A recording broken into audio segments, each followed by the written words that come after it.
या क्षणीची एक महत्वाची बातमी आहे। गेल्या काही दिवसांपासून मंत्री छगन भुजबळ यांनी मंत्रिपदावरून आपली नाराजी व्यक्त केलेली होती। मंत्रिपदातून त्यांना डावलण्यात आल्यामुळे त्यांनी नाराजी विविध पद्धतीने सातत्याने व्यक्त केलेली आहे। त्याचबरोबर त्यांनी राष्ट्रवादीचे नेते अजित पवार, त्याचबरोबर प्रफुल्ल पटेल आणि सुनील तटकरे यांच्याबद्दल सुद्धा आपली नाराजी थेट व्यक्त केलेली होती आणि त्याच वेळेला देवेंद्र फडणवीसांच्या मंत्र्यांच्या यादीमध्ये आपलं नाव होतं अशा पद्धतीचा गौप्यस्फोट पण त्यांनी केला होता। आणि याच पार्श्वभूमीवरती सध्या छगन भुजबळ हे देवेंद्र फडणवीसांच्या भेटीला पोहोचलेले आहेत। आपल्यासोबत आहेत आपले प्रतिनिधी अभिषेक मुठाळ, आपण त्यांच्याकडून अधिक माहिती घेऊया। अभिषेक, या बातमीबद्दल आणखीन काय अपडेट आहे? या बैठकीमध्ये कुठल्या पद्धतीची चर्चा घडण्याची शक्यता आहे? सध्याला तरी असं कळतं आहे की छगन भुजबळ हे मुख्यमंत्री देवेंद्र फडणवीस यांच्या बंगल्यावर पोहोचलेले आहेत। एकूण काल जर का पाहायचं तर मोठ्या प्रमाणात आपल्याला घडामोडी ज्या आहेत होताना पाहायला मिळालेल्या आहेत। एकूणच ओबीसी सर्व नेते जे आहेत ते भेटलेले होते। त्यांनी एकत्रित येत एकजूट करण्याचा प्रयत्न केलेला आहे। जय छगन भुजबळ यांना मंत्रिपद मिळालं नाही, त्यामुळे मोठ्या प्रमाणात ओबीसी वर्ग नाराज झालेला आहे, अशा प्रकारची प्रतिक्रिया देखील या संघटनांकडून देण्यात आलेली होती।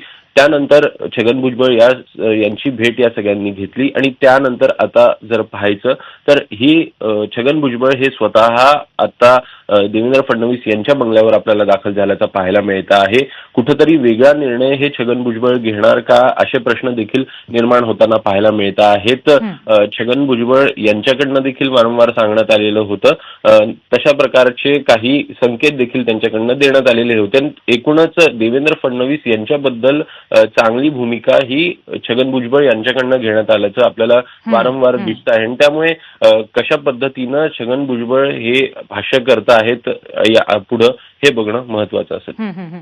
अभिषेक, त्याचबरोबर यापूर्वी जेव्हा एबीपी माझाच्या कार्यकारी संपादिका सरिता कौशिक यांनी छगन भुजबळ यांची मुलाखत घेतली होती तेव्हा त्यांनी असं विचारलं होतं की भाजपकडे जाण्याबद्दल काही संकेत तुमच्या काही कार्यकर्त्यांचं, नेत्यांचं असं म्हणणं आहे की तुम्ही भाजपमध्ये जावं, तर त्यावेळेला त्यांनी हो अशा पद्धतीचे संकेत आपल्याला मिळाले असं म्हटलं होतं। तर या पार्श्वभूमीवरती या भेटीकडे कसं पाहायचं? नक्कीच सध्या जर का पाहायचं तर कुठंतरी राष्ट्रवादी काँग्रेसमध्ये त्यांना डावलण्यात येत आहे अशा प्रकारची नाराजी देखील छगन भुजबळ हे आपल्याला बोलून दाखवताना दिसत आहेत।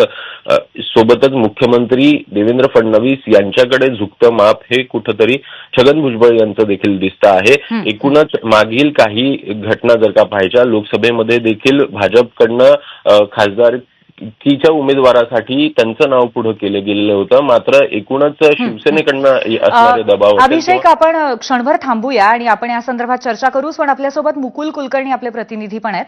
मुकुल, याच संदर्भात आणखीन विचारायचं आहे